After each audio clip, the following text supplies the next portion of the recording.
జగన్మోహన్ రెడ్డి గారికి అప్పచెప్పేటప్పుడు మీరు 3 లక్షల కోట్లు చేశారుగా, ఈయన 3 లక్షలు చేశాడు. మరి మీ 3 లక్షలకి ఆయన వడ్డీ కట్టాడుగా 5 ఏళ్ళు. అట్లా ఇప్పుడు దాని గురించి మీరు వచ్చి 6 నెలలు అయింది, 1,00,000 కోట్లు అప్పు చేశారు. అప్పుడే వీళ్ళు 6 నెలల్లో 1,00,000 కోట్లు అప్పు చేశారు. ఓకే. మరి ఏంటంటే 6 నెలల 1,00,000 అంటే మరి ఈ లెక్కన 5 సంవత్సరాలకు ఎన్ని లక్షలు అవ్వాలండి? అంటే మీ అధికారంకి వస్తే సంపద సృష్టిస్తామని చెప్పి చంద్రబాబు గారు చెప్పారు. ఆ ప్రక్రియ ఏం జరగలేదు అంటారా? ఏం దావోస్ వెళ్ళారు సార్. దావోస్ పర్యటనలో అప్ అండ్ డౌన్ ఛార్జీలు కూడా గిట్టుబాటు కాలేదు. అదేంటి ఒక పక్కన సీఎం గారు ఈరోజు ప్రెస్ మీట్ కూడా ఉంది, పెట్టుబడులు కంపెనీలు వస్తున్నాయి, యువతకు ఉపాధి వస్తుందని చెప్తున్నారు. ఏమి రాలేదు సార్. మహారాష్ట్రకి గేమ్ చేంజర్గా మారాడు నారా లోకేష్ అని చెప్తున్నారు ప్రభుత్వంలో పెద్దలంతా. ఏమి లేదు సార్. మహారాష్ట్రలో 15 లక్షల కోట్ల రూపాయలు మేము దావోజులో ఒప్పందాలు జరిగిందని వాళ్ళు చెప్పుకున్నారు. అక్కడే తెలంగాణ వాళ్ళు కూడా 1,00,000 కోట్లు ఏదో ఒప్పందం జరిగిందని అక్కడే చెప్పుకున్నారు. మరి మీరు అక్కడే చెప్పకుండా ఇక్కడ చెప్పేది ఏంటి? అక్కడ దావోజులో ఏ కంపెనీతో మీరు డైప్ అయ్యారో చెప్పొచ్చు కదా సార్. ఇదేం లేదంటే మళ్ళీ ఒక చెప్పిందే 3. అక్కడైతే నిజం కదండి, నాచి మీడియాలో అబద్ధం చెప్పు కదా. ఇక్కడైతే వాళ్ళ మీడియా ఉంటుంది కదా, ఆ మీడియాతో డబ్బా కొట్టించుకుంటారు 3 మీడియాలతో. అంటే వాస్తవాలు తెలియకుండా ఉండదు కదా, ఎప్పటికైనా వాస్తవాలు తెలిసేపటికల్లా కాలయాపన అయిపోతుంది కదా సార్. ఇప్పుడు సూపర్ 6 అన్నారు, మీరు అన్నాడు దీపం ఇచ్చారన్నారు. దీపం ఇవ్వలేదు సార్. ఓన్లీ ఆయన మాత్రం పెన్షన్ మాత్రం చక్కగా అమలు చేస్తున్నారు. అదొక పథకం. 4,000 రూపాయలు పెన్షన్. 4,000 రూపాయలు 1,000 రూపాయలు పెంచిన నేరానికి ఆయన అంతకుముందు ఎన్ని లక్షల కోట్లు మనం ఇస్తున్నారో ఆ అమౌంట్ సరిపోయేటట్టు ఆ 3,000 లెక్క ఎంతమందికి ఇచ్చారో అదే ఆ డబ్బుల్ని 4,000తో కుదిచ్చి ఇస్తున్నారు. ఓకే. అంతేగాని ఎక్స్ట్రా బడ్జెట్లో ఎక్స్ట్రా 4,000 పెంచిన దానికి బడ్జెట్ ఏమి లేదు అక్కడ. ఏం లేదు. లోగడ ఆయన ఒకసారి 99 2004 కంటే ముందు 75,000 రూపాయలు ఇస్తే ఎవరైతే చనిపోతారో ఈ ఊళ్ళో 10 పెన్షన్లు ఉన్నాయి. 2 చనిపోతే ఆ చనిపోయిన 2 పెన్షన్లు ఇచ్చేవాడు. ఇప్పుడు కూడా అదే ఆచరణలోకి వచ్చింది.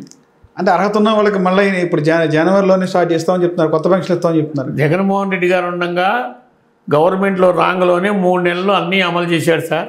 ఓకే. 3 నెలకొకసారి పెన్షన్లు కావాల్సిన వాళ్ళందరికీ ఇచ్చారు. మరి ఈయన అట్లా చేయముడు 7 నెలలైనా కొత్త పెన్షన్ లేవుగా. నేను ఇస్తాను, 7 నెలలకి ఇస్తాడో మళ్ళీ మార్చి బడ్జెట్ తర్వాత ఇస్తాడు. ఈ లోపల ఒకవేళ ఆయన శాంక్షన్ చేసిన మార్చి బడ్జెట్కి ఇంకా కొంతమంది ముసలోళ్ళు చనిపోయాక ఆ డబ్బులు ఇట్టి డైవర్ట్ చేస్తారు. సరే అండి, హిందూ ధర్మాన్ని సనాతన ధర్మాన్ని కాపాడుతా అని చెప్పి నా ప్రాణాన్ని సైతం త్యాగం చేస్తానని చెప్పి పవన్ కళ్యాణ్ గారు చెప్తారు. ఏం చెప్తారు పవన్ కళ్యాణ్ గారు హిందూ ధర్మం గురించి? పవన్ కళ్యాణ్ గారికి కరెక్ట్గా ఆయన పాపం ఏ నిమిషంలో ఏం మాట్లాడతారో తెలియదు సార్. సనాతన ధర్మం అన్నాడు. మరి సనాతన ధర్మం లడ్డు మీద పోయినప్పుడు మొన్న 6 చనిపోయారు తిరుపతిలో. ఎవరిని అరెస్ట్ చేశారండి? వాళ్ళకి ఎవరిని అరెస్ట్ చేయలేదుగా. అంటే ఆ కుట్రలో వైసీపీ బాగుందని చెప్పి టీడీపీ చెప్పారు, అది కూటమి ప్రభుత్వం చెప్తారండి. మా దగ్గర సీసీ ఫుటేజ్ ఉందని చెప్పి దేవాదాయ శాఖ మంత్రి ఆనవ రామారావు చెప్తున్నారు. అవుని ఈ కుట్రకు సంబంధించి వైసీపీ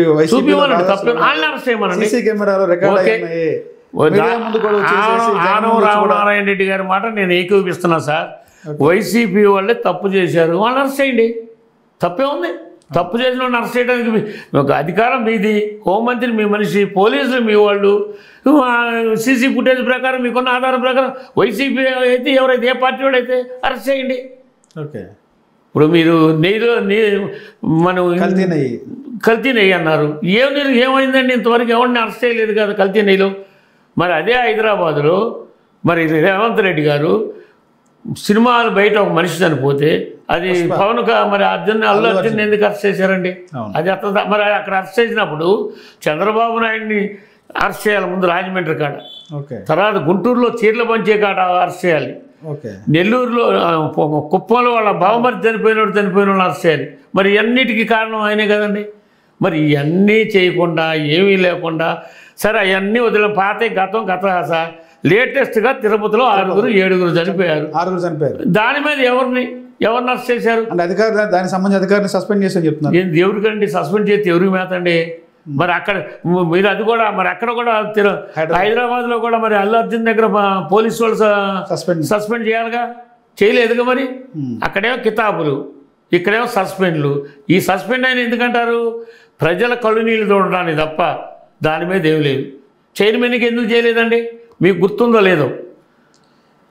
అంటే ఆ కుటుంబాల దగ్గరికి వెళ్ళి క్షమాపణ చెప్పాలని చెప్పి పవన్ కళ్యాణ్ గారు చెప్తున్నారు. చెప్పాడు. ఎవరు అన్నారు దాన్ని? ఆయన మాట ఎవరు చైర్మన్ వాళ్ళకి చెప్పిండా? చెప్పలేదుగా. ఆయన చెబితే మేము చెప్పడం ఏంటండవు. టీడీ చైర్మన్ ఇప్పుడు ఒకప్పుడు తిరుమల మరి విజయవాడ కనకదుర్గమ్మ గుడి దగ్గర ఒక మనిషి చనిపోయాడు. చనిపోతే అప్పుడున్న బోర్డు చైర్మన్ గారిని రాజీనామా చెప్పింది రాజశేఖర గారు అమ్మటే. నారాయణ రెడ్డి ఎవరో చైర్మన్ అప్పుడు ఆయన రాజీనామా. ఇప్పుడు మీరు ఎందుకు చైర్మన్ రాజీనామా చెప్పారు? బోర్డుని ఎందుకు రద్దు చేయరు? కొత్త బోర్డుని ఎందుకు వేయరు? వేయాలి కదా సార్. తప్పు జరిగిందిగా. అసలు న్యాయంగా అయితే చైర్మన్ అరెస్ట్ చేయాలి, చేయలేదు. వైసీపీ వాళ్ళు అంటున్నారు నారాయణ రెడ్డి గారు మహానుభావుడు, ఆయన కాదంటలేదు. ఆయన ఆ వైసీపీ వాళ్ళని అరెస్ట్ చేసి ఇదిగో మేము వాళ్ళని అరెస్ట్ చేస్తున్నాం మీరు చేయండి అని చెప్పారనుకోండి సార్, సంతోషిద్దాం. తప్పు చేస్తే వైసీపీయా, కమ్యూనిస్టా, కాంగ్రెసా లేదా బీజేపీ అని కాదు సార్. తప్పు చేసినట్టు శిక్షించండి. అదేవిధంగా సనాతన ధర్మం అంటున్నాడు. సనాతన ధర్మం అసలు ముందు ఆయన ప్రాణాన్ని సైతం త్యాగం చేస్తాను. ఆయన కుటుంబంలోనే లేదు సార్ సనాతన ధర్మం. ఆయన కుటుంబంలో హెలీనా గారు అంటే లేడీస్ జోలు మనం వెళ్ళకూడదు, మనకు వద్దులేండి. ఆయన కుటుంబంలోనే లేదు. రాజశేఖర రెడ్డి గారు ఉన్నారు, ఆయన హిందువులు ఉన్నారు, క్రిస్టియన్స్ ఉన్నారు, ముస్లిమ్స్ ఉన్నారు, అందరూ ఉన్నారు. సర్వమతం ఉంది. మరి ఇది లేదుగా. ఇప్పుడు ఆ నెయ్యి అనే దాని మీద ఎందుకు పాటు చేశారు చెప్పమంటారా? జగన్మోహన్ రెడ్డి గారు క్రిస్టియానిటీని బయటపెట్టి హిందూ ఓటర్లని అందరికి జగన్మోహన్ రెడ్డి పార్టీకి వ్యతిరేక చేద్దామనే ఉద్దేశంతో చేశాడు. అంటే భగవంతుడి మీద అలాంటి రాజకీయాలు చేయొచ్చు అంటారు. చేస్తున్నారు. మరి జరిగేది అదే కదా సార్. పవిత్రమైన లడ్డు అని మనం తిన్నాం సార్. నిజంగా తప్పు జరుగుంటే మీరు పూర్తిగా ఎంక్వైరీ చేశాక మీరు బయట పెడతారు. ఇంతవరకు ఎంక్వైరీ లేదు, దాని జ్యుడిషియల్ లేదు, ఏమీ లేదు. ఇంతవరకు ఏం లేదు. కానీ ఏమైంది? ఎక్కడ నెయ్యి కల్తీ పట్టుకున్నారు? కమిటీ చేశారు, దాని మీద సిఐడి కూడా విచారణ. ఏముంది సార్? లడ్డు మీద తిన్నాం, కడుపులో పోయింది. ఇప్పుడు కక్కాలంటే కక్కలు. ఎందుకు హిందువుల్ని మనోభావాలు దెబ్బతీశారు? నా ఉద్దేశం ఏంటంటే ఆ మనోభావాలు, హిందువుల మనోభావాలు దెబ్బతీయడాన్ని మళ్ళీ తిరుపతి గొడవ జరిగిందని నా ఉద్దేశం. ఆరుగురు తొక్కిసలాడు దైవికంగా. ఈయన కూడా ఎందుకు ఈయన కూడా నీ టైంలో ఇది అయింది ఏం చేస్తామని అడగటానికి పనికొద్దని జరిగింది. అడిగితే వైసీపీ వాళ్ళనే అరెస్ట్ చేయండి.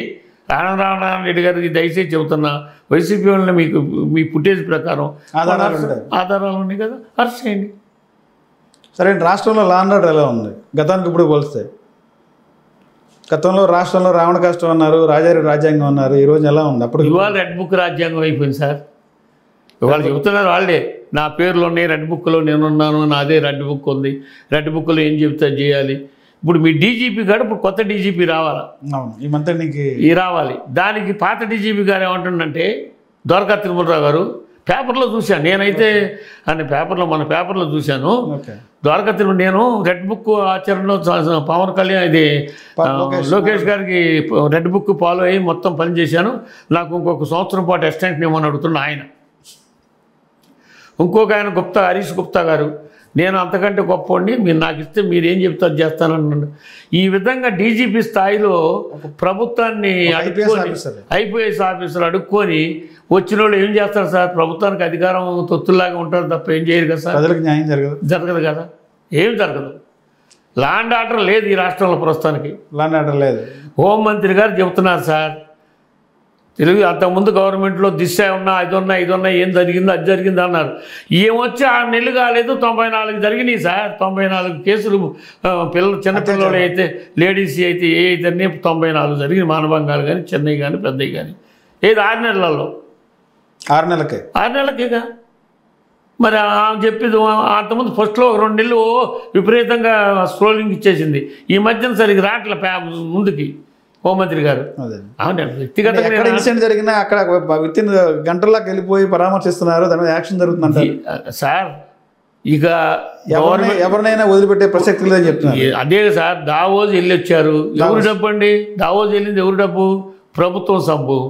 ఇప్పుడు ఏంటంటే సానుభూతి వస్తుందని చెప్తున్నారు. ఇప్పుడు 24 గంటల పెట్టుబడులు వస్తున్నాయి. దావోస్ పర్యటనలో నారా లోకేష్ ఒక గేమ్ చేంజర్ లాగా మారని చెప్తున్నారు. అసలు రూపాయి కూడా రాదు సార్. దావోస్ పర్యటన ఛార్జీలు సరిపోయే అంత పెట్టుబడి కూడా రావు మనకి. ఏంటి హోంమంత్రి గారు పరామర్శిస్తున్నారంటే ఎవరు ఆ సొంత డబ్బులతో ఏం బాటల ప్రభుత్వ ధనాన్ని వేసుకొని కారు వేసుకొని వెనకొక ముందు కారు 4 కార్లు ఎవరైనా అంతే కాదు. ఆయన ఎవరైనా నేను కాదంటలా, దాంతోపాటు పోతున్నారు. కాకపోతే కొంత నాయకులు కొంతమంది కట్టుంటారంటే విజయభాస్కర్ రెడ్డి గారు చూసుకోండి, కోట్ల విజయభాస్కర్ రెడ్డి మంచి అడ్మినిస్ట్రేటరు. ఆయన 1954 ఆర్థిక మంత్రిగా పనిచేశాడు. వాళ్ళు ఇట్లాంటి ప్రచారానికి వీటికి పాల్పడరండి. వాళ్ళ పని ఏదో వాళ్ళు చేసుకుపోతారు. ఆయన నిజంగా నాకు తెలిసి కోట్ల విజయభాస్కర్ రెడ్డి గారు మనవరాళ్ళని పెళ్లి చేయడానికి కట్నానికి డబ్బులు లేకపోతే రాజశేఖర రెడ్డి గారి దగ్గరకు వచ్చాడు, అప్పు తీసుకున్న పరిస్థితి కోట్ల సుజాతమ్మ గారు. అలా నాయకుడు అండి ఆయన. అట్లాగే కమ్యూనిస్టుల్లో ఉన్నారు. ఇవాళ ప్రభుత్వంలో వైఎస్ఆర్సీపీ మా వాళ్ళు పెట్టుబడిదారీ వ్యవస్థలే, తెలుగుదేశం వాళ్ళు పెట్టుబడిదారీ వ్యవస్థలే. ఆ పెట్టుబడిదారీ వ్యవస్థని ఈ పెట్టుబడిదారీ వ్యవస్థని ప్రశ్నించే కమ్యూనిస్టులు ఒక్క లేడు రాష్ట్ర అసెంబ్లీ. ఇక్కడ కానీ అక్కడ ఒక్కడున్నాడు సాంబశివరావు గారు. ఆయన ఒక్కడ మీరు అసెంబ్లీ చూస్తుంటే చూడండి, ఆయన సబ్జెక్ట్ మీద ఆయన ఇచ్చిన సందర్భం వరకు 2 పార్టీలతో పల్లెకుండా చక్కగా మాట్లాడుతున్నాడు. ఇక్కడ అది లేదు, అసలు ఎవడు మాట్లాడేవాళ్ళు లేడు సార్. ప్రజల ఉనికి కొలుపు. కమ్యూనిస్టులు పాపం నిజంగా అసెంబ్లీలో 2-3 ఎమ్మెల్యేలు కమ్యూనిస్టులు ఉండాలి సార్. ఉంటేనే ఆ సభలో హుందాతనం వస్తుందని నా ఉద్దేశం. లేకపోతే అడిగోళ్ళు వీడి పెట్టుబడిదారు వేస్తే వాడి పెట్టుబడిదారు వేస్తే